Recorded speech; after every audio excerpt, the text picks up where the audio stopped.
할렐루야, 감사합니다.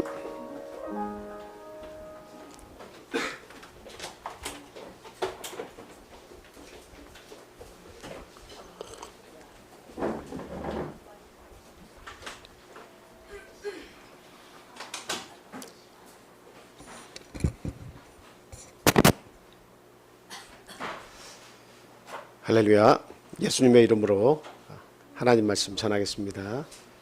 우리 아동부 오래간만입니다. 한 주 동안 잘 지냈어요? 아이고 참 이쁩니다. 이하늘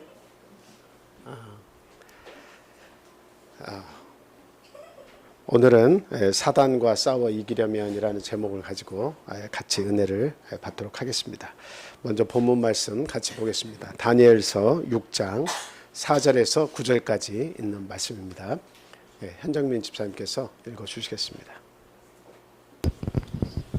이에 총리들과 고관들이 국사에 대하여 다니엘을 고발할 근거를 찾고자 하였으나 아무 근거 아무 허물도 찾지 못하였으니 이는 그가 충성되어 아무 그릇됨도 없고 아무 허물도 없음이었더라.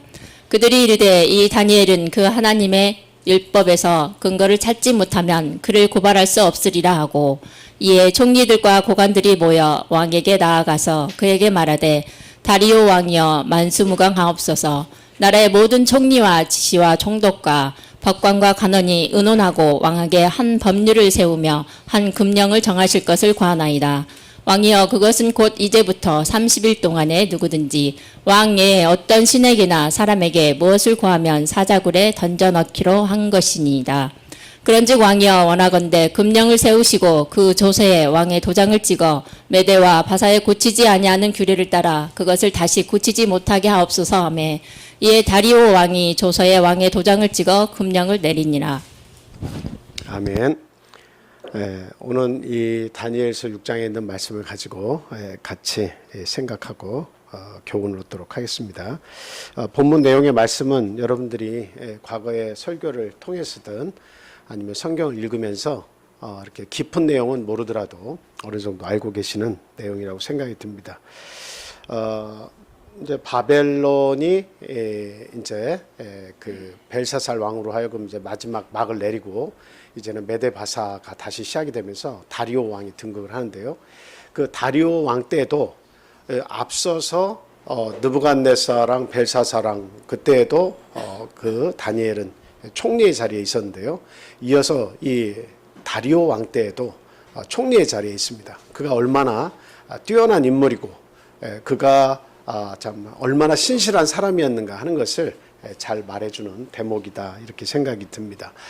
근데 이제 이 나라에는 총리가 3명이 있었어요. 그 중에 한 총리가 누구예요? 저기 남쪽 유다에서 이렇게 포로로 붙잡혀 와서 그 왕의 산의 진미를 거부하고 그리고 믿음을 끝까지 지키는 한 히브리인이 총리의 반열에 오른 겁니다. 그러니까 그 총리라고 하는 자리는 우리가 국무총리 이렇게 생각하면 알지만 왕 다음 아니겠습니까? 그러니까 왕의 다음의 자리에 앉았는데 그 사람이 포로로 와서 붙잡혀온 자고 그리고 참 그 종족이 다른 히브리 민족이었다라고 하는 것만 생각하더라도 이 총리들이나 그 밑에 있는 고위 관직을 가지고 있는 방백들은 그 다니엘만 보면 욱 하고 올라오는 게 있죠. 질투심이 유발이 되는 겁니다. 그래서 어떻게 해서든지 다니엘을 끄집어 내리려고 힘을 다한 거죠. 이하늘 지금 뭐 하고 있죠?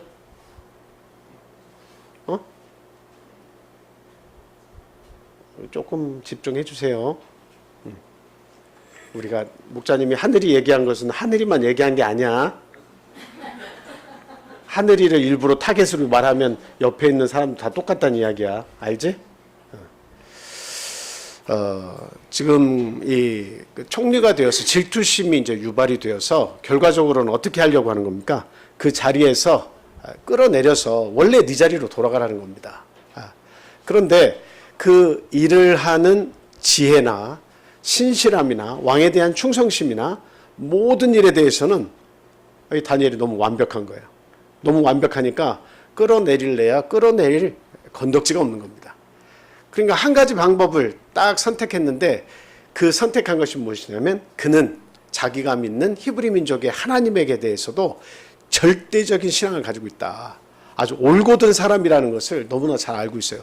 그래서 종교적으로 그를 허물어 내리지 않으면 그 종교적인 것을 건들지 않고는 너무나 완벽해가지고 그를 결과적으로는 총리 자리에서 끌어낼 수 없다는 것을 알고 그가 하나님에 대한 열심 있는 정직하고 충성스러운 그 하나님의 종이라는 사실을 알고서는 그 왕에게 부탁을 하는 거죠. 어떤 부탁을 했을까요? 3일 동안 왕이시여 금령을 내려가지고 이 법을 어기면은 어떻게 처벌을 하라고요? 사자굴에 집어넣어서 먹잇감이 되게 하는 그런 처벌을 내리십시오. 그래서 3일 동안은 왕 외에 어떤 신에게나 어떤 사람에게나 경배하지 못하도록 구하지 못하도록 그 영을 내리시면 온 세상 백성들이 왕께만 다 경배하고 찬양할 것입니다. 이렇게 이야기를 한 거죠. 근데 이 왕이 그 총리들과 방백들의 그 간계에 속아가지고 그 영을 내렸습니다. 그 결과 다니엘은 어떻게 했을 것 같아요? 그 소식을 가장 먼저 접했겠죠. 그리고 그 모든 것이 그 총리와 다른 방백들이 나를 시기 질투해서 간계를 짠 거라는 것을 알았겠죠. 그럼에도 불구하고 다니엘은 어떻게 했다고 여러분 알고 있습니까? 창문을 열고 어디를 향해서? 예루살렘을 향해서 하루에 몇 번씩? 3번씩 그냥 꿋꿋하게 기도를 했다는 거죠. 그러니까 다니엘이 머무는 곳에 창이 열렸을 때 그것을 딱 보면 뭐를 알 수 있어요? 아, 지금 기도 시간이구나. 딱 알고 쫓아가가지고 그 현장을 급습해가지고 딱 잡아가지고 이제 사자굴에 넣어서 죽게 하려고 했다는 거죠. 그 내용을 지금 저희들이 읽은 겁니다. 지금 이 사실을 통해서 우리가 생각을 해봐야 되는 게 뭐냐면 마귀의 괴계, 마귀의 공작이 믿는 사람들에게 굉장히 심각하다라고 하는 것을 우리가 알고 살아야 된다라고 하는 겁니다. 여러분, 마귀는 우리가 생각하는 것처럼 그냥 막 총 들고 칼 들고 막 이렇게 쫓아와가지고 너 잡으면 죽인다 하고 쫓아오는 게 아니죠. 어떻게 쫓아올 것 같아요? 마귀는 능력이 아주 탁월합니다. 원래 마귀는 하나님의 그 천사였어요. 그러니까 천사였기 때문에 그 천사의 그 많은 능력을 천사장이 가지고 있고 그와 함께 타락한 천사들을 데리고 이 땅에 내려왔기 때문에 그 능력은 하나님 다음입니다. 그걸 우리가 알아야 돼요. 그러니까 그 탁월한 능력을 가지고 나만 죽으면 안 된다는 거죠. 하나님이 계획하신 그 세상, 하나님이 이루고자 하는 그 이 땅의 많은 죄인들을 구원하시려고 하는 그 계획을 무너뜨리려고 하고 방해하려고 하는 것이 이 마귀의 공작의 목표입니다. 그렇기 때문에 마귀는 변장술에 아주 능해야 됩니다. 여러분, 중국에 이렇게 보면 그 변장하는 그 기술을 가지고 있는데 그거를 변검술이라고 합니까? 뭐 이렇게 하면은 얼굴에 그 모양이 바뀌고 금방 막 이렇게 바뀌잖아요. 그게 이제 뭐 이렇게 알고 보면 별것이 아닌데 이렇게 우리 눈으로 볼 때는 뭐 깜짝깜짝 순식간에 변하잖아요. 근데 그게 조금 더 이렇게 좀 화려하게 바뀐 것이 한 여자분이 마술사가 옷을 여러 겹을 입고 와가지고 이제 하나씩 흘러내리게 하고 하면서 옷을 계속 바꿔 입는 그런 그 마술을 또 보셨을 겁니다. 변장에 능해요. 그런데 변장에 능한데 어떤 변장을 특히 잘하느냐, 그것을 우리가 신경을 써야 돼요. 그러니까 지금 다니엘 때만 하더라도 마귀가 그 시대에는 지금처럼 지식이 막 능가하고 넘쳐나고 사람들이 웬만하면 어때요? 웬만하면 안 속죠. 웬만하면 검증을 하려고 하고 막 그러잖아요. 근데 이 시대만 해도 마귀가 정직하게 대면을 해서 종교적인 것을 가지고 와가지고 이렇게 무너뜨리려고 했던 것 같아요. 근데 지금 이 시대에는 이런 걸로 안 통합니다. 시대가 바뀌면 마귀 사단의 그 계략도 많이 옛날과 달리 진화되고 고도화되고 이게 세상 사람들이 견디기 어려울 만한 것을 자꾸 내밀고 우리에게 요구한다는 것을 알아야 돼요. 그래서 그 변장술에 능한데 어떤 모습으로 가장 많이 변장을 하느냐.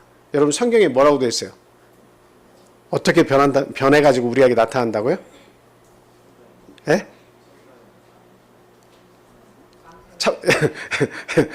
첫 자를 말씀드리려고 했더니 말씀하셨네. 광명한 천사로 가장을 한다고 이렇게 얘기하고 있습니다. 자, 우리 한번 찾아볼게요. 고린도후서 11장 13절에서 15절 말씀입니다. 자, 우리 함께 읽겠습니다. 자, 시작. 그런 사람들은 거짓 사도요 속이는 일꾼이니 자기를 그리스도의 사도로 가장하는 자들이니라. 이것은 이상한 일이 아니니라. 사단도 자기를 광명의 천사로 가장하나니 그러므로 사단의 일꾼들도 자기를 의의 일꾼으로 가장하는 것이 또한 대단한 일이 아니니라. 그들의 마지막은 그 행위대로 되리라. 사단은 결과적으로 하나님 앞에 영원한 불못에 갇혀서 거기 나오지 못하게 하나님께서 분명히 심판하실 겁니다. 그것은 그때 일이라도 지금이 어떻느냐 하는 거예요. 지금 이 세상에서 활보하고 다니면서 가장 큰 소리 치는 존재가 누구냐면 마귀 사단이에요. 근데 그 사단이 뭘로 가장했냐? 광명한 천사로 가장했고 그의 일꾼들은 뭘 얘기하냐?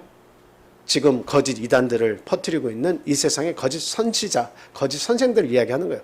그들이 의의 일꾼으로 가면을 쓰고 일을 하는 거예요. 의의 일꾼처럼 정말 참 의롭구나. 정말 그들의 행위는 의롭고 이 세상을 향해서 많은 사람들의 빛의 역할을 하고 있구나라고 하는 것을 보여주고 있다는 거죠. 그러니까 그런 일들에 대해서 지금 이 시대가 어떻다는 거예요? 속임을 당하고 있다라고 하는 겁니다. 그러니까 고도로 지능화된 이 사단의 그런 계략이 이 시대에는 넘쳐나고 있다는 것을 우리가 잘 알아야 된다라고 하는 거예요. 얼마 전만 해도 뉴스에서 굉장히 떠들썩하게 뉴스화 됐던 게 어떤 종교죠? JMS교라고 여러분들이 잘 아죠? 정명석을 따서 JMS라고 그렇게 얘기하는 거예요. JMS는 과거부터 문제가 아주 심각했어요. 굉장히 심각했는데 이렇게 뉴스화 되려고 하면 그 성도들과 또 돈으로 무마해서 정계 아는 사람들 통해서 또 무마하고 세상이 이게 권력하고 모든 것이 결탁 안 하고 정치하고 결탁을 안 하면 부를 거머쥘 수도 없고 명예를 거머쥘 수도 없잖아요. 그러니까 종교가 거기에 마술을 뻗쳐가지고 어때요? 정계에 있는 사람, 정치계에 있는 사람들을 다 붙잡고 이렇게 흔들고 있는 거예요. 그래서 그런 잘못된 것이 세상에 보도가 되지 못하도록 그냥 다 막아버리는 거예요. 그래서 정명석이 한때는 또 들어갔다가 또 활동을 많이 하면서 막 그게 포교가 막 전 대학교 특히 여대 굉장히 막 여자 대학교에서 활성화가 되었다가 그 다음엔 그 죄악이 이제 고발되기 시작하면서 진짜 이번에 사회에 큰 뉴스거리가 됐죠. 붙잡혀 왔는데도 불구하고 그의 죄상이 낱낱이 드러나고 있는데도 불구하고 그 교단은 무너질까요? 안 무너질까요? 무너질까요? 안 무너질까요? 한번 생각해 보세요. 이단이라고 하는 잘못된 것이 분명하게 드러나는 그런 집단도 무너져요? 안 무너져요? 그 교회의 역사를 보면 무너지지 않습니다. 이단일수록 더 무너지잖아요. 왜 그렇습니까? 그 뒤에는 누가 있기 때문이에요? 아주 질긴 이 사단이 그것을 붙잡고 있기 때문에 그렇습니다. 그래서 그 속에는 많은 재물들이 쌓여 있어요. 많은 인맥들이 동원되어 있어요. 먹고 살 수 있는 길들이 그 종교 단체를 통해서 이미 자리를 잡았어요. 그렇기 때문에 나갈 사람은 나가더라도 포교 활동은 계속해서 그 자신들의 목적을 쟁취하려고 하는 거예요. 그 자신들의 목적은 뭘까요? 이단들의 목적이 뭘까요?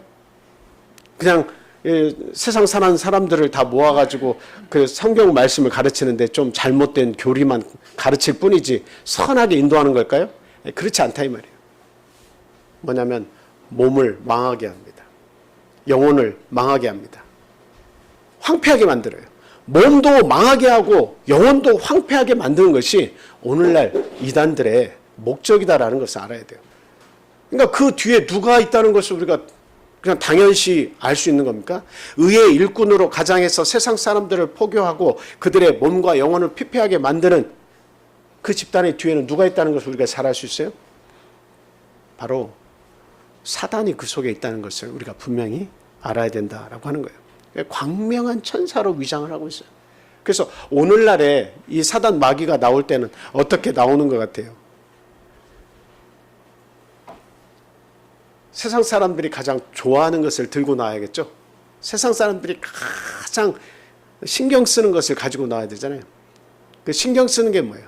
재물, 권세, 명예, 쾌락 이런 것들을 다 이렇게 포장을 해놓고 금방 드러내진 않죠. 그걸 포장해놓고 겉으로는 진리를 가지고 접근하는 거예요. 진리를 접근해서 계속 가까이 가다 보면 결국에는 포장이 이제 벗겨지면서 그 속에서 나오는 거예요. 재물의 문제가 대두가 되는 거예요. 자기의 집안에 있는 재산을 다 팔아서 다 바치도록 강요를 합니다. 심지어는 밖에 나가서 앵벌이까지 하면서도 어른 아이 할 것 없이 밖에서 자기의 노력으로 돈을 벌어서 하나님을 섬기라고 막 잘 다니고 있던 직장도 폐하게 하고 그렇게 돈을 벌어서 바치도록 그렇게 얘기합니다. 이제는 무조건 복종적으로 만들어서 사람을 감시하고 그들을 동원해서 불을 착취해가지고 그 교단을 이렇게 막 크게 확장을 시켜갑니다. 그러니까 외적으로는 어떻게 해요? 좋은 일 하는데 사회적으로 봉헌도 하고 여러 가지 병도 고쳐주는 일에 그 돈을 쓰기도 하고 그러니까 밖에 있는 세상 사람들을 볼 때는 아주 의롭고 굉장히 사회활동도 열심히 하고 그리고 많은 사람들 구제하는 그런 교회로 보고 있는 거예요. 그런데 안에는 뭐예요? 계속 썩어 문드러져 가는 거예요. 그 속에는 죽어가는 영혼들이 넘쳐나는 거예요. 그래서 정명석이 분명히 그런 얘기를 했어요. 나는 10,000명의 여신도와 같이 잠자는 게 내 목표다라고 그렇게 얘기를 하는 거예요. 얼마나 많은 대학생들과 얼마나 많은 그 속에 미래를 꿈꾸고 신앙을 꿈꾸고 들어갔던 많은 사람들이 거기에 성이 착취되고 자기의 재물이 착취되고 그 영혼이 망가졌는지 지금 다 낱낱이 보고되고 있잖아요. 그런데 우리나라 곳곳에 숨어져 있는 JMS 교회 그런 그 교회 목사들이나 이런 사람들은 굳굳합니다. 물론 나오는 사람들도 있죠. 그 사람들도 있죠. 나가는 사람들을 경계하고 그들을 붙들기 위한 끊임없는 노력들과 압박들이 계속되는 거예요.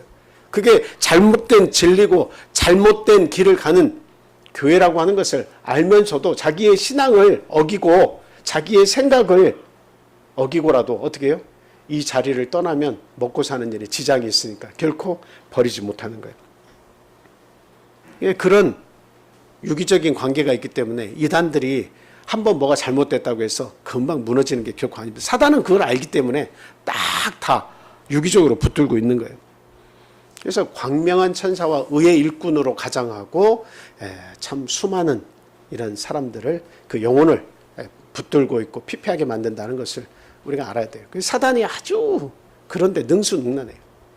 또 하나 사단이 능수능란한 그 능력과 더불어서 하나 또 있는 게 있는데 그게 뭐냐면 아주 끈질기다는 사실. 여러분 맞은데 또 맞으면 어때요? 아프죠? 맞은데 또 맞으면 아파요. 과거에 제가 그 고등학생 때, 중학생 때 그냥 시험을 치고 나면 그냥 선생님들이 매로 다스리니까 그때는 아무 말도 못하고 때리는 대로 이제 맞잖아요. 근데 좀 이렇게 때리면은 같은 데를 이렇게 2번, 3번 반복 맞으면 어때요? 그냥 어찌할 바를 모르잖아요. 그냥 다른 데 맞으면 그나마 참을 만한데 그냥 선생님들이 때려도 그냥 뼈가 부러지기 전까지 막 때리는 그런 경우도 있어요. 그러니까 막 반항하는 학생도 나오고 머리를 그냥 팍팍 밀어가지고 그 선생님에게 대해서 대들고 이런 학교 다니고 싶지 않다고 나가는 학생들도 생기고 남자 고등학교에서 그런 일도 있어요. 너무나 막 무섭게 하니까. 근데 지금 사단 마귀는 그렇게 무식하게 막 때린데 또 때리고 그러진 않지만 그러나 그 끈질김에는 사단을 이길 자가 없다라고 하는 거예요. 우리의 마음을 병들게 하는 데는 한 번, 2번 가지고 안 돼요. 계속 끊임없이 반복적으로 모양만 조금씩 바꿔가지고 계속 우리를 건드려요. 과거에 통일교도 그랬고 신천지도 지금도 그러고 있고 JMS 정명석 교도 마찬가지고 자신의 목표를 이루기 위해서 그 사단의 힘을 얻어가지고 어때요? 끈질기게 와가지고 방법을 바꿔가면서 그냥 내가 오늘 너무나 이렇게 도움을 요청해가지고 뭐 이것 좀 들어주세요. 일부러 그거를 꾸미는 거예요. 그 현장 그것을 생각해내는 거예요. 그래서 이 물건 좀 저기까지 좀 들어주실래요? 너무 무거운데. 아주 그 가냘픈 여인이 그걸 못 들고 있으니까 사람들이 들어도 너무 감사해서 제가 커피 한 잔 사야겠다고 밥을 한번 사게 시간을 달라고 그렇게 접근을 해서 그런 사람들과 많은 시간을 보내서 가까워지면서 포교 활동을 해가지고 데리고 오는 거예요. 그리고 뭐 어떤 설문지 조사를 제가 알바를 하고 있는데 한번 해주시면 안 되겠습니까? 너무 감사해서 제가 오늘은 식사 대접을 꼭 한번 해야 되겠습니다. 그 다음번에 한 번만 더 도와주시면 고맙겠습니다. 라고 해서 자꾸 접근하는 거예요. 방법은 이루 말할 수 없이 많아요. 아주 뭐 그 전략 전술은 뛰어나가지고 아주 단기전으로 이렇게 하는 경우도 있고 장기전으로 가는 경우도 있어요. 장기전으로 가는 경우는 어떻게 하냐면 거의 2년, 3년씩 그 교회를 계속 집중적으로 나가면서 거기에서 헌금도 열심히 해가지고 남들보다 더 많은 헌금을 하면서 눈에 띄도록 하는 거죠. 그리고 그 임직자 반열에 집사 반열에 막 돈을 내고 들어가가지고 올라갑니다. 그리고 나서는 끊임없이 교회 부정적인 것을 어느 충성을 다하고 난 다음에는 교회 부정적인 것을 계속 이야기하고 그 지도자에 관한 헐뜯는 이야기들을 뒤에서 계속 조장을 해서 그다음 분열이 되게 만드는 거예요. 그리고 오히려 자기를 중심으로 해서 한 장로나 자기의 뜻과 맞는 사람을 하나 세워가지고 더 많은 무리를 크게 만들어놓는 거예요. 그리고 쫓아내는 거예요. 그리고 그 교회를 차지하는 거예요.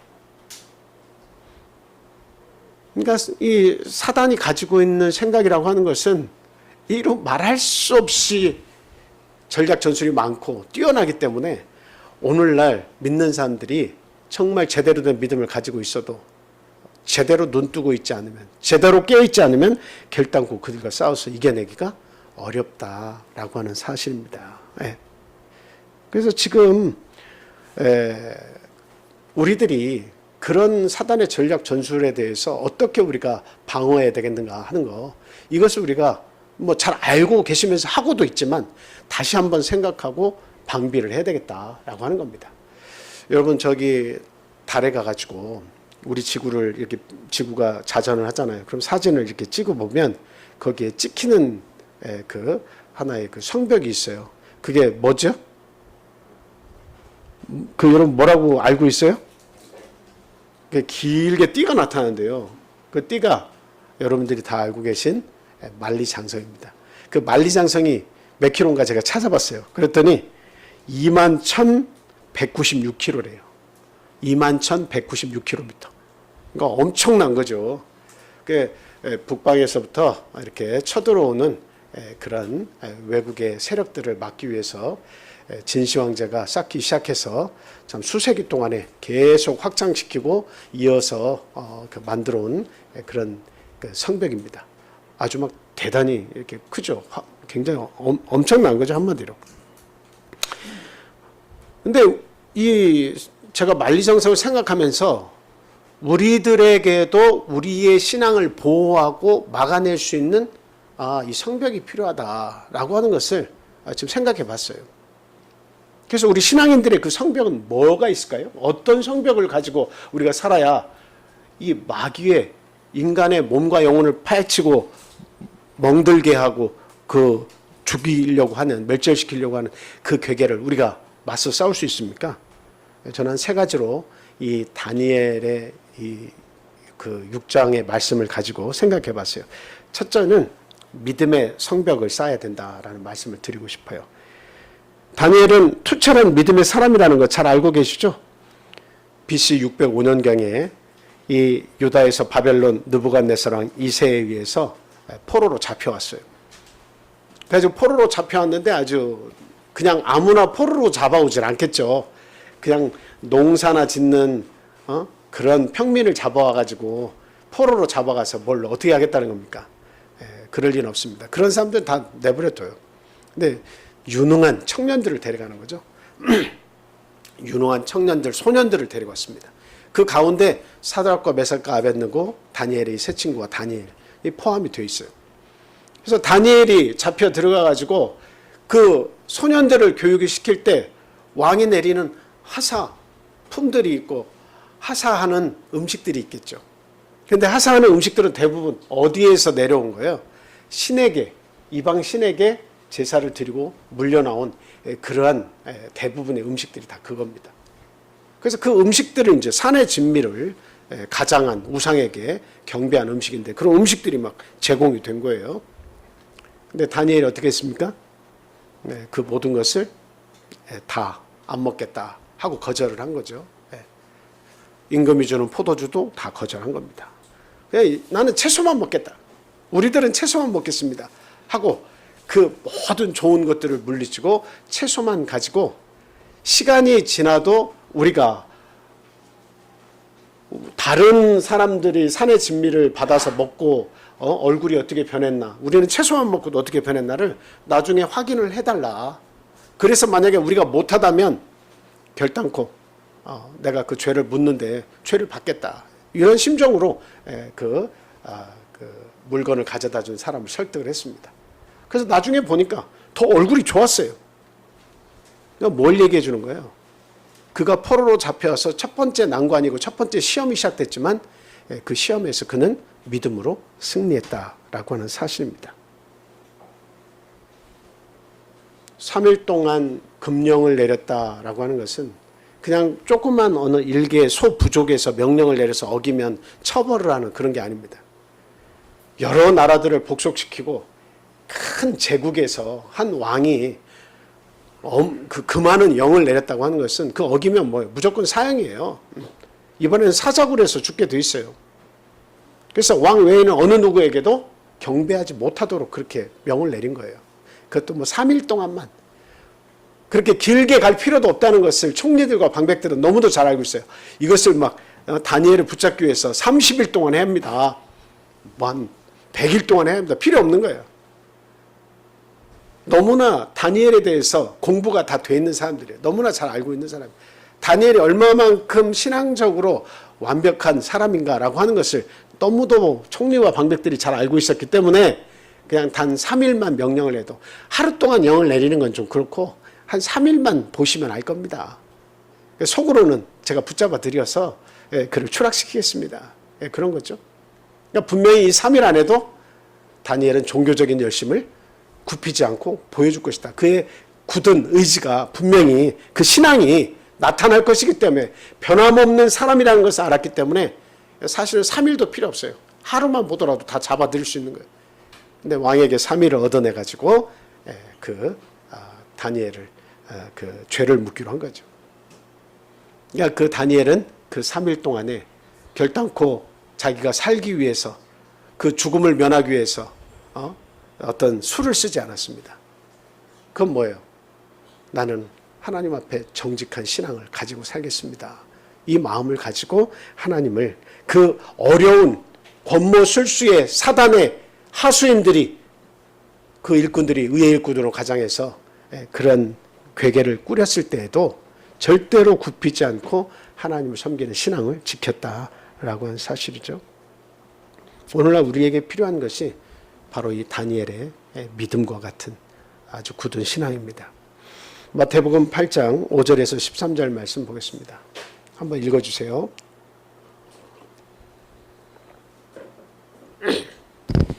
예수께서 가버나움에 들어가시니 한 백부장이 나와 간구하여 이르되 주여 내 하인이 중풍병으로 집에 누워 몹시 괴로워하나이다. 이르시되 내가 가서 고쳐주리라. 백부장이 대답하여 이르되 주여 내 집에 들어오심을 나는 감당하지 못하겠사오니 다만 말씀으로만 하옵소서. 그러면 내 하인이 낫겠사옵나이다. 나도 남의 수하에 있는 사람이요 내 아래에도 군사가 있으니 이더러 가라 하면 가고 저더러 오라 하면 오고 내 종더러 이것을 하라 하면 하나이다. 예수께서 들으시고 놀랍게 여겨 따르는 자들에게 이르시되 내가 진실로 너희에게 이르노니 이스라엘 중 아무에게서도 이만한 믿음을 보지 못하였노라. 또 너희에게 이르노니 동서로부터 많은 사람이 이르러 아브람과 이삭과 야곱과 함께 천국에 앉으려니와 그 나라의 본 자손들은 바깥 어두운 데 쫓겨나 거기서 울며 이를 갈게 되리라.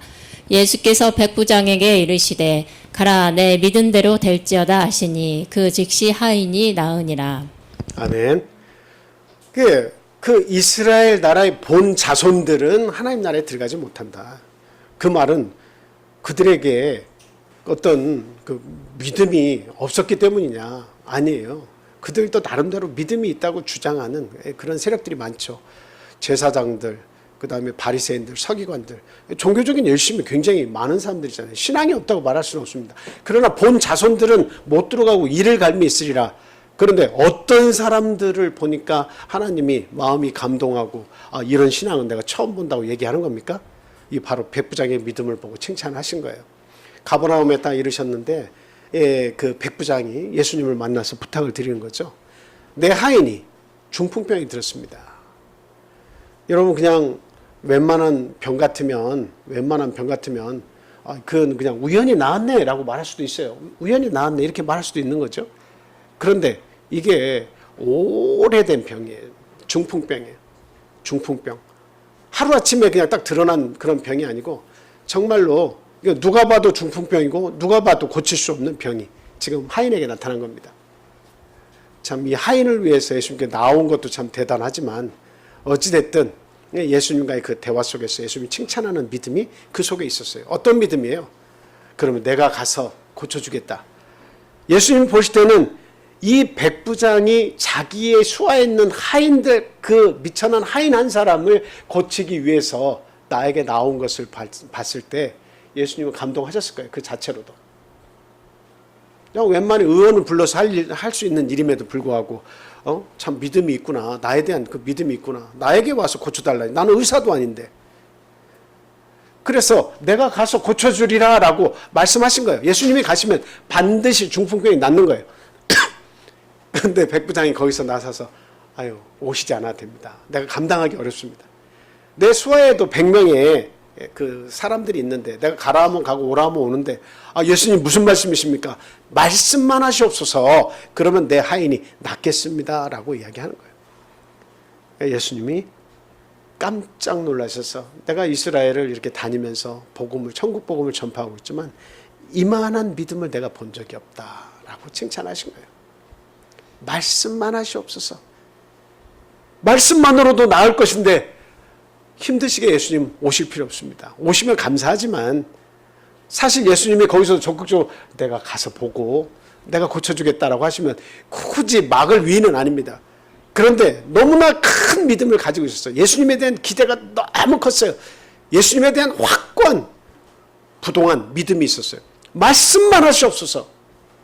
내 하인이 분명히 낫습니다. 그랬더니 결국에는 칭찬하시고 나서 내 믿음대로 되리라 라고 말씀하셨어. 그 즉시에 그 하인이 그 시각에 나왔다는 이야기입니다. 오늘날 저희들이 기도를 할 때도 마찬가지지만 믿고 구하는 것은 다 받으리라 이렇게 우리가 믿음을 재촉하잖아요. 근데 대부분 우리가 기도를 하게 되면 믿고 구하기보다는 그렇게 해 주십시오라고 하면서 안 되면 다른 방법 써야지 이런 생각도 많이 합니다. 안 되면 또 다른 방법이 있을까 이렇게. 그러니까 우리가 기도 자체는 믿음으로 하는 것인데 믿음으로 그 기도를 열정적으로 하기보다는 안 돼도 어쩔 수 없고 안 되면 다른 방법을 강구해야 되겠고 하나님께 부탁했는데 하나님이 피해 가시면 내 다른 방법을 동원해야지. 그러니까 믿음은 무엇이냐면 마지막에 물러설 수 없는 것이 이게 믿음이에요. 하나님에 대한 절대적인 신뢰, 뒤로 물러설 수가 없다는 거죠. 예. 어떤 사람은 그 물러설 수 없는 절대적인 것에서 살려고 돌아가는 경우가 많잖아요. 돌아가지 않고 그것과 맞서는 그 자리에서 그 믿음을 가지고 있어야 돼요. 하나님은 믿는 대로 믿고 구하는 것은 다 받으리라고 말씀하고 계신다는 거죠. 마태복음 21장 22절 말씀입니다. 함께 읽겠습니다. 시작. 너희가 기도할 때에 무엇이든지 믿고 구하는 것은 다 받으리라 하시니라. 아멘. 우리가 우리 자녀들이 있지만 우리 자녀들에 대해서 믿음을 가지고 지금부터 기도하시기 바래요. 우리의 자녀들이 대학생이 있고 또 우리의 자녀들이 청년이 있고 믿음으로 구하고 의심하지 않고 계속 구하면 때가 되면 하나님께서 도우시고 이루어 주십니다. 문제는 내가 거기에 믿음이 없기 때문에 결과물을 보지 못하는 것이지, 믿음이 있으면 반드시 그 결과물들을 하나님이 주시는 거예요. 그래서 백부장과 같은 이런 큰 믿음을 가지려고 우리가 힘을 다해야겠다, 이런 말씀을 드립니다. 나아만 장군의 신앙은 여러분들이 잘 알고 계시죠. 열왕기 하 5장에 나오는 내용인데요. 문둥병이 걸렸어요. 문둥병은 하늘이 저주한 병이다, 이렇게 알고 있습니다. 그런데 그 이스라엘에 참 그 유능한 선지자가 하나 있다고 그래서 거기에 찾아와 가지고 병을 어떻게 하면 낫을 수 있습니까? 이렇게 얘기를 했죠. 근데 선지자가 뭐라고 얘기했어요? 어디에 가서? 요단강에 가서 몇 번 씻으라고? 7번 씻으라고 그렇게 이야기했습니다. 그러니까 나만 장군이 생각했을 때는 두 가지 면에서 신뢰할 수 없었어요. 첫 번째는 뭐죠? 우리나라에도 요단강 못지않은 더 좋은 강들이 많이 있다는 사실입니다. 그러니까 굳이 내가 요단강까지 와서 다른 나라에 와서 그 선지자가 시키는 그 요단강에 가서 씻을 이유가 첫째 없는 겁니다. 두 번째로는 그 선지자가 얘기했을 때에 요단강 물에 가서 씻으라고 해서 한 번만, 단 한 번만 씻어도 낫는다고 하면 한번 해볼 그 생각이 있었을 겁니다.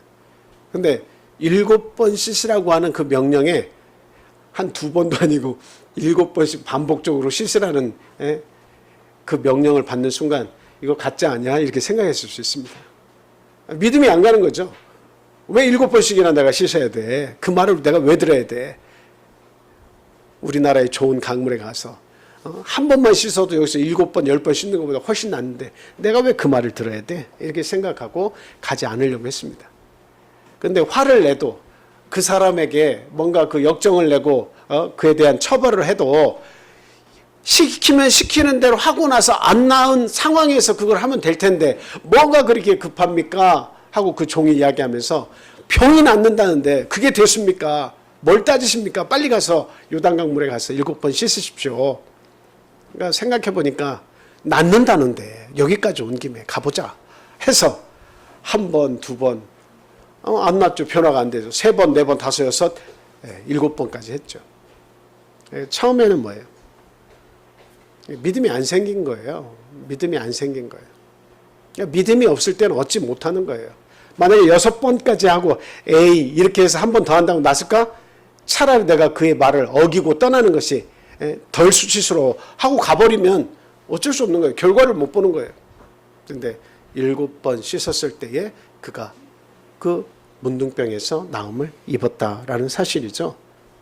결국에는 믿음을 가지고 순종했을 때에 그 결과물을 볼 수가 있다라고 하는 사실입니다. 그래서 야고보는 이렇게 얘기합니다.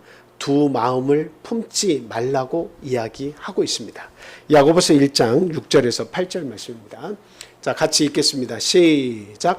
오직 믿음으로 구하고 조금도 의심하지 말라.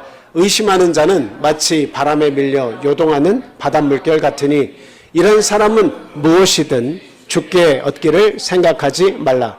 두 마음을 품어 모든 일에 정함이 없는 자로다. 어디로 갈까?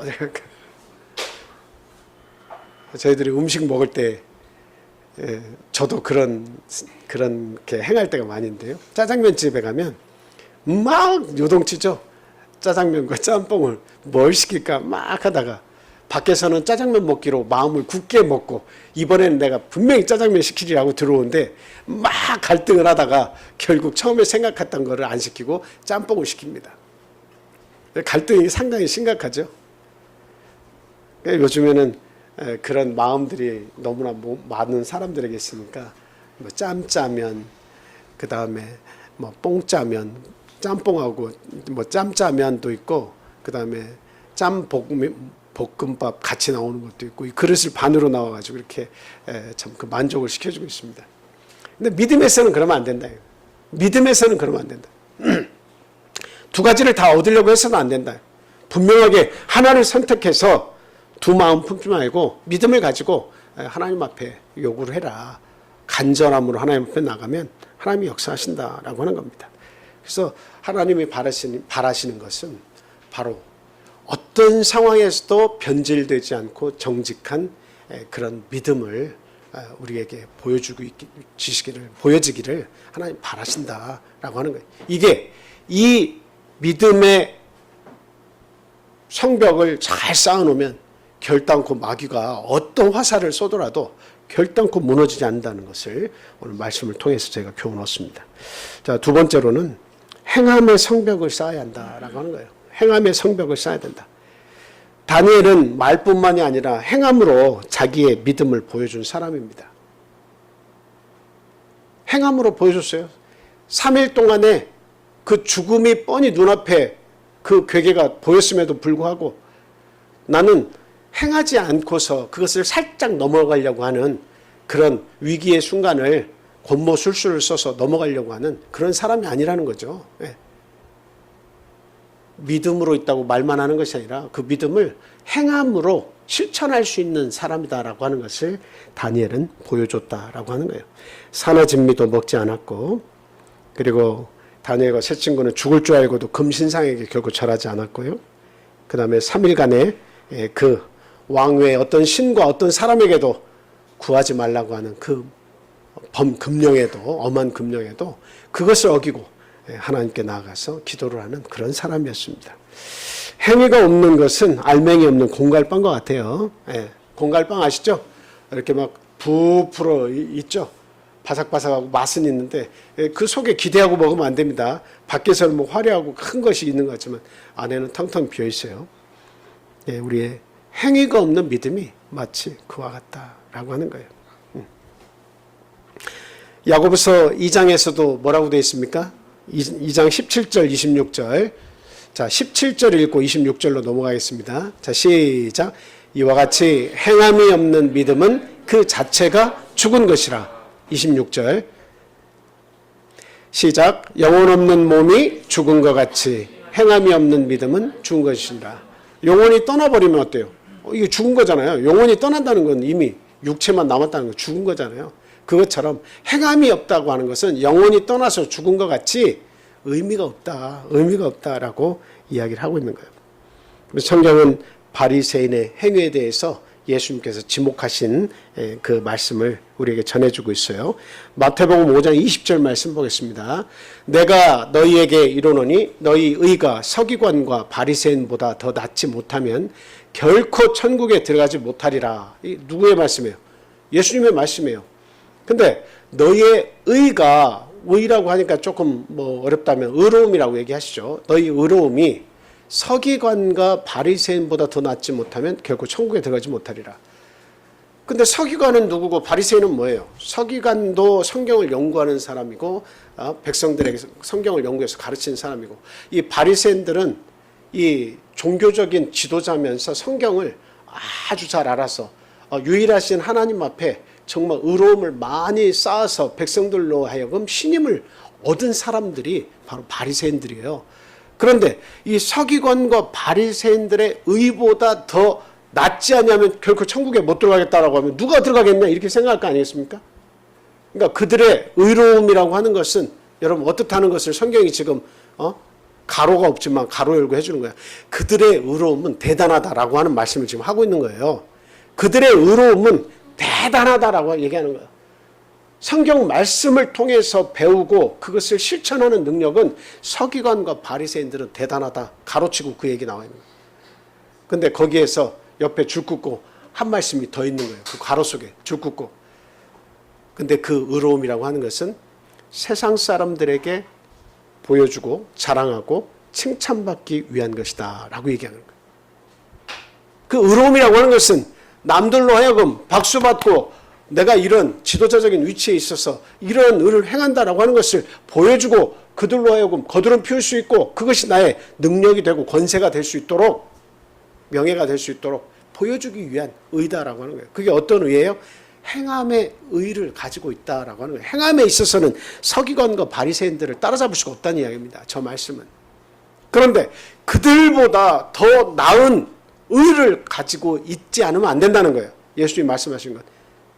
그들의 의로움이 있지만 정말 종교적인 열심이 탁월하지만 그러나 그들을 더 따로잡아야 된다는 거예요. 그들보다 의가 더 낫지 않으면 결단코 앞서지 못하고 천국에 들어가지 못하겠다는 거예요. 그러면 그 의는 뭐예요? 여러분 생각해 보세요. 그 의는 어디에서 나오는 의를 예수님이 지금 말씀하시려고 하는 거예요? 마음속에서. 그 서기관과 바리새인들은 표리가 부동해야 되는데 겉과 속이 다르다라는 얘기죠. 마음은 부패했다는 이야기예요. 행함으로는 의로움이 분명히 있지만 그러나 마음으로는 이미 부패했다라고 하는 겁니다. 그래서 독사의 자식들아 얘기하는 거예요. 여러분 독사는 왜 독사지요? 사람을 물어서 죽이기 때문에 독사라고 하는 거예요? 아니면 사람을 물지 않아도 뭐가 있기 때문에 독사예요? 물지 않고 해코지를 안 해도 그 뱀 그 속 자체에 뭐를 가지고 있기 때문에요? 독을 가지고 있으니까 독사인 거예요. 그러니까 마음이 이미 부패했으면 아무리 의로운 행위가 나타난다 할지라도 마음이 부패하면 그게 곧 뭐예요? 독사의 자식들아. 그래서 예수님이 말씀하신 거예요. 독사의 자식들아. 그 마음이 이미 부패했어요. 독이 있어요. 악이 있어요. 그래서 오늘날 우리에게 예수님께서 저 말씀하시고 계속 우리에게 변해야 한다. 우리에게 이와 같이 살아야 한다라고 얘기하시는 것은 어디에 근거한 행위를 가지라는 말씀입니까? 마음속에 근거한 행위를 가지라고 이야기하는 거예요. 그냥 막 이빨린 소리로 막 칭찬하고 막 예뻐하고 좋아하고 이게 아니에요. 마음속으로 진실되게 겉과 속이 다르지 않고 같은 마음으로 내가 칭찬하고 있고 내가 이 말을 전하고 있고 내가 행하고 있느냐. 너의 지금 사랑하는 그 사랑이라고 하는 것이 남들에게 보여주기 위한 바리새인과 서기관들 같이 그 성경에 대한 지식이 있어서 행하는 그런 천국에도 들어가지 못할 그런 의로운 모습으로 살고 있느냐. 아니면 그 모든 근거가 네 마음속에 있느냐. 이걸 예수님이 물으시는 거예요. 그래서 서기관과 바리새인보다 더 나은 의를 가지려면 어디에서 기인해야 한다고요? 그 마음밭이 옥토같이 변해야 된다는 겁니다.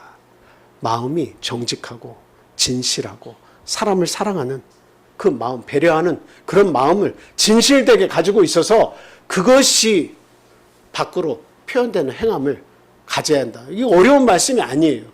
예수님이 우리에게 오늘 주시는 이 말씀은 결코 행할 수 없어서 하늘나라 그럼 누가 들어갑니까? 이런 말씀이 아니에요. 그래서 형제를 보고도 이 나쁜 놈, 나가라고 하는 놈 그런 사람이 있다면 이미 살인했다. 여자를 보고 이미 음욕을 품자는 간음했다라고 하신 말씀은 그 모든 행함의 근거가 어디에 있다는 거예요? 행위의 근거, 의로움의 근거가 마음속에 있다는 것을 우리에게 말씀해 주고 싶으셨던 겁니다. 그래서 바리새인과 그 서기관들의 그 의로운 행위를 본받지 말라는 게 아니에요. 그것도 본받고 그들의 행위도 본받고 말이죠. 열심히 있어야 된다는 이야기입니다. 그러나 한 발짝 더 나아가서 마음을, 속사람을 강건케 하고 정직하게 만들라라고 하는 그런 말씀입니다. 그래서 오늘날 우리에게 요구하시는 행함의 성벽이 쳐져야 돼요. 그냥 예수를 5년, 10년 믿었음에도 불구하고 20년, 30년 믿었음에도 불구하고 여전히 나는 남들에게 사랑받기 위해서, 자랑하기 위해서, 칭찬받기 위해서 행함으로 마음에도 없는 행위들을 해가면서 살고 있느냐. 그게 변화가 안 되면 그건 마귀가 무작정 그 무너진 성벽을 타고 우리에게 들어옵니다.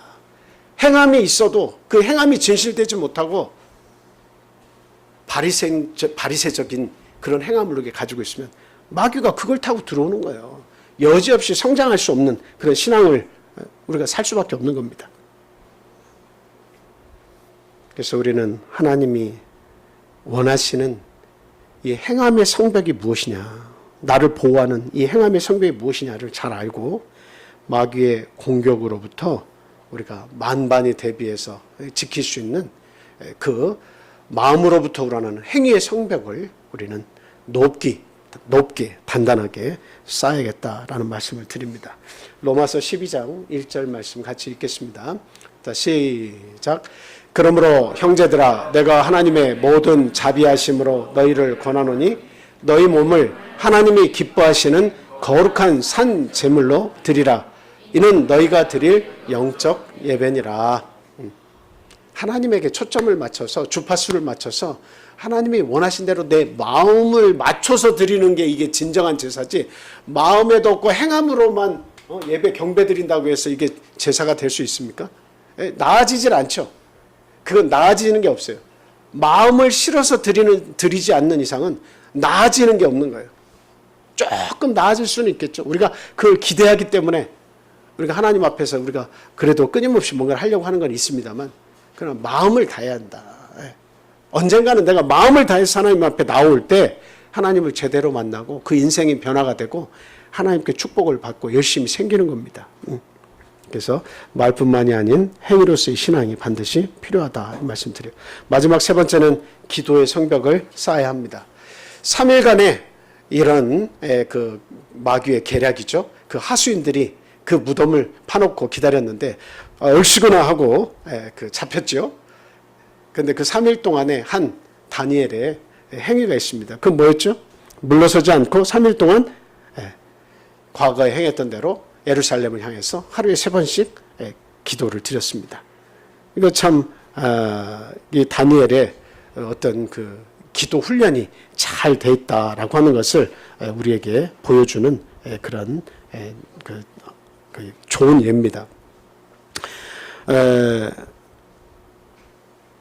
다니엘은 이와 같이 기도의 성벽이 아주 높이 쌓여 있는 사람이었어요. 그러니까 가장 우리가 이 신앙적으로 믿음도 중요하고 행위도 중요한데 우리의 신앙을 뒷받침할 때 이 기도가 없으면 언제라도 이렇게 무너져 내리기가 참 쉽습니다. 내가 언제 그랬냐? 내가 언제 그랬냐 하고 원래대로 고무줄이 늘어났다 돌아가는 것처럼 언제 그랬냐 하고 돌아가는 거죠. 그래서 기도는 끊임없이 그 자리를 유지시켜줘요. 유지시키고 발전시켜주는 것이 이 기도입니다. 제가 과거에 한 교회에서 심호하고 있었을 때 한 집사님이 그런 얘기를 하시더라고요.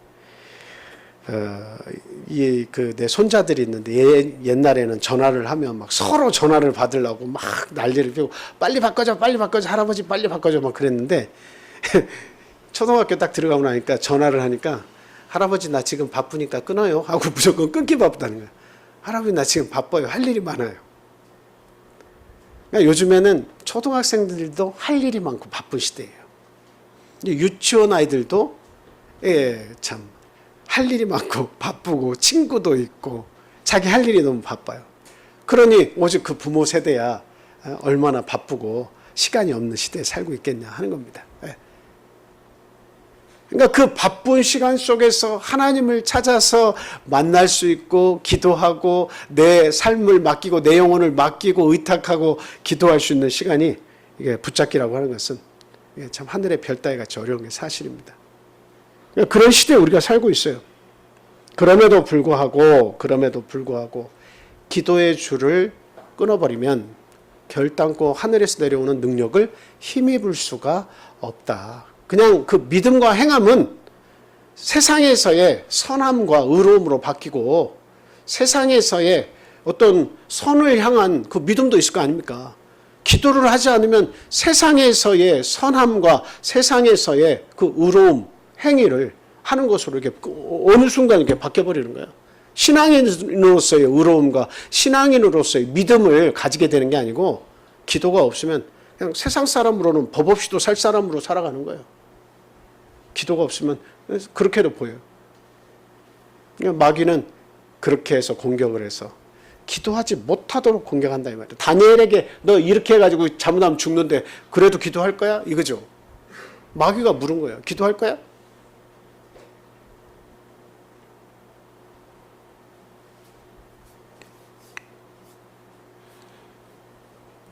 아무리 바쁘게 살더라도 기도의 우선순위가 밀리지 않도록 그냥 힘을 내서라도 그냥 어렵고 힘들지만 힘을 내서라도 그 시간을 우리가 만들어야 됩니다. 반드시 기도하면 승리하게 돼 있어요. 출애굽기 17장에서도 보면 르비딤 전투 아시죠? 아말렉과의 전투에서 손을 들면 이기고 손이 내려가면 졌습니다. 손을 든다는 이야기는 뭐냐면 그 사건을 보면서 하나님을 의지하고 그것을 보면 하나님이 그 승리를 주신다는 거예요. 근데 이게 힘들고 아프니까 이걸 내리면 어때요? 결과적으로 이스라엘 백성이 그 싸움에서 지는 거죠. 그러니까 아무리 힘들고 어려워도 어떻게 되는 거예요? 예, 도움을 얻더라도 하나님을 향한 인내가 있어야 되고 하나님을 향한 기도가 있어야 된다는 이야기를 하고 있는 겁니다.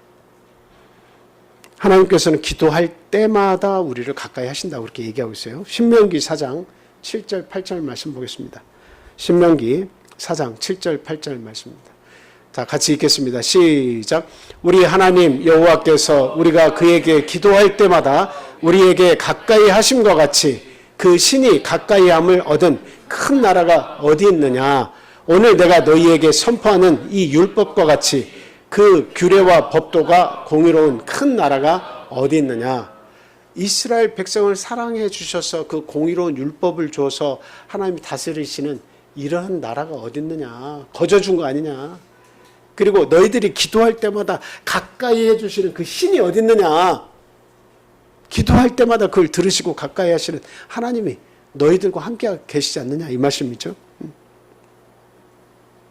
그래서 기도 한 번 하면 더 하나님 앞에 한 발 더 가까이 가는 거죠. 기도 한 번 더 하면 하나님 앞에 더 가까이 가는 거죠. 그래서 내 외침이 공허한 외침으로 안 끝나고 점점 가까이 가면 하나님께서 내 기도를 들으시는구나 하는 그런 확신이 이제 오는 거죠. 그래서 어떤 일이든 크고 작은 일이든 할 것 없이 하나님 앞에 더 가까이 간 사람은 많은 것을 체험을 하게 돼 있어요. 그래서 기도를 통해서 마귀의 화전이 나의 심장을, 내 영혼을 뚫으려고 할 때에도 우리는 변치 않고 기도를 통해서 그 모든 것을 막아내겠다 하는 말씀입니다. 자, 계시록 마지막 12장에서 13절, 17절 말씀 보겠습니다. 용이 자기가 땅으로 내쫓긴 것을 보고 남자를 낳은 여자를 박해하는데, 자, 여기서 그 용은 뭐를 이야기하죠? 계시록에서 용이 나오면 이 용은 뭘 얘기해요? 사단을, 옛뱀 마귀 사단을 이야기합니다. 땅으로 내쫓긴 것을 보고 남자를 낳은 여자를 박해한다. 그러니까 남자는 낳은 여자는 뭘까요? 뭐 모든 남자는 다 여자에게서 나는 거죠. 엄마가 낳죠.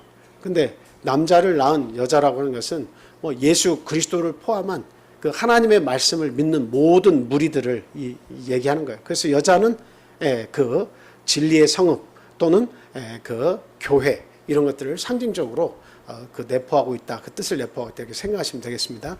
그 여자가 큰 독수리의 두 날개를 받아 광야 자기 곳으로 날아가서 거기서 그 뱀의 낯을 피하여 한 때와 두 때와 반 때를 양육받음에 여자의 뒤에서 뱀이 그 입으로 물을 강같이 토하여 여자를 물에 떠내려가게 하려 하되 땅이 여자를 도와 그 입을 벌려 용의 입에서 토한 강물을 삼키니 용이 여자에게 분노하여 돌아가서 그 여자의 남은 자손 곧 하나님의 계명을 지키며 예수의 증거를 가진 자들과 더불어 싸우려고 바다 모래 위에 서 있더라. 이 말씀을 통해서 우리가 자세한 것은 나중에 공부하더라도 여기에 나오는 핵심은 뭐예요? 용이 끊임없이 여자의 후손을 어떻게 한다는 거예요? 공격하고 죽이려고 하더라. 만반의 준비를 해서 계속적으로 도전을 하더라라고 하는 거죠.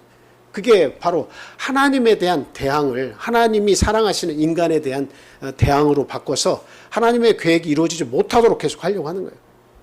이와 같이 사단은 우는 사자와 같이 삼킬 자를 찾으면서 우리 믿는 자들을 공격한다는 사실을 우리가 분명히 알아야 돼요. 그래서 우리가 살아가면서 지금 우리가 반복적으로 행하고 있지만 어떤 성벽들을 쌓아야 된다고 지금 얘기한 거예요. 첫째는 믿음의 성벽을 쌓아라. 그 다음 둘째는 행함의 성벽인데 어디에 기인한? 겉과 속이 다른 것이 아니라 마음에서 기인한 진실된 행위의 성벽을 쌓아라. 그 다음에 세 번째 마지막은 뭐예요? 기도의 성벽을 쌓아서 하나님께 더 가까이 가라라고 하는 말씀입니다. 자, 우리 함께 기도하겠습니다. 할렐루야. 사랑과 은혜가 충만하신 하나님 감사합니다. 우리가 죄 가운데 있었을 때에 어디로 가야 할지 알지 못하는 상황이었는데 하나님을 믿게 하시고 그 아들 예수 그리스도를 통해서 십자가의 대속의 은혜를 우리가 받게 됨을 깨닫게 하시니 진심으로 감사를 드립니다. 아름다운 진리의 교회 저희들을 인도해 주셔서 하나님의 귀한 진리의 말씀으로 양육해 주시니 진심으로 감사합니다. 하나님 이 땅의 모든 마귀의 괴계, 사단의 괴계가 흉흉히 우리를 범접하고 있음을 우리들 깨닫습니다. 세상이 가면 갈수록 그 관계가 너무도 고도화되고 지능적 되어 있는 것을 저희들 압니다. 하나님 그 모든 싸움과 싸워 이길 수 있는 힘을 저에게 허락해 주시옵소서. 든든한 믿음의 성벽, 마음에 기인한 절대적으로 충성스러운 행함이 우리에게 있게 주님 도와주시옵소서. 기도를 통해서 우리의 신앙을 보호할 수 있도록 우리에게 힘을 더해 주시옵소서. 아무리 힘들고 고통스러운 순간에도 하나님께 나아가 그 기도를 통해서 자기의 모든 것을 맡긴 다니엘처럼 진실된 기도로 우리 주님께 더 가까이 나아가는 믿음의 사람이 되게 주님 도와주시옵소서. 우리 참빛교회를 사랑해 주시고 참빛교회의 모든 계획 속에 하나님의 은총이 더하게 항상 보살펴 주시기를 간절히 원합니다. 아직도 믿음의 뿌리를 깊게 내리지 못한 성도들에게는 하나님 귀한 믿음을 허락해 주시옵소서. 우리 자녀들이 정말 믿음의 뿌리를 잘 내려서 올바르게 성장하고 하나님을 기쁘시게 하고 하나님 교회의 귀한 일꾼이 될 수 있도록 하나님 그들의 영혼을 한 사람 한 사람 붙들어 주시옵소서. 또한 이 자리에 함께하지 못한 우리 사랑하는 모든 우리 믿음의 성도들과 또한 하나님을 알지는 못하지만 정말 우리가 구원해야 할 우리의 육신의 가족들과 우리의 벗들에게 하나님 그 이웃들을 진심으로 사랑해서 주님 앞에 데리고 올 수 있는 믿음 또한 저에게 허락해 주시고 그들의 믿음이 변화돼서 하나님 앞에 우리가 동등한 사랑을 입고 구원 얻을 수 있도록 하나님 그들에게도 은총을 베풀어 주시옵소서. 이 귀한 안식일에 이 아름다운 하나님의 전에 모이게 하시고 귀한 진리의 말씀으로 깨우침을 주신 하나님께 영광과 존귀가 영원토록 함께하기를 간절히 소망합니다. 다시 만날 일주일 후에까지도 그 시간 하나님 우리 성도들 눈동자같이 따라다니시며 보호하시고 믿음에서 쓰러지지 않도록 주님 항상 붙들어 주시고 인도하여 주시옵소서. 예수 그리스도 이름으로 감사하며 기도합니다. 아멘.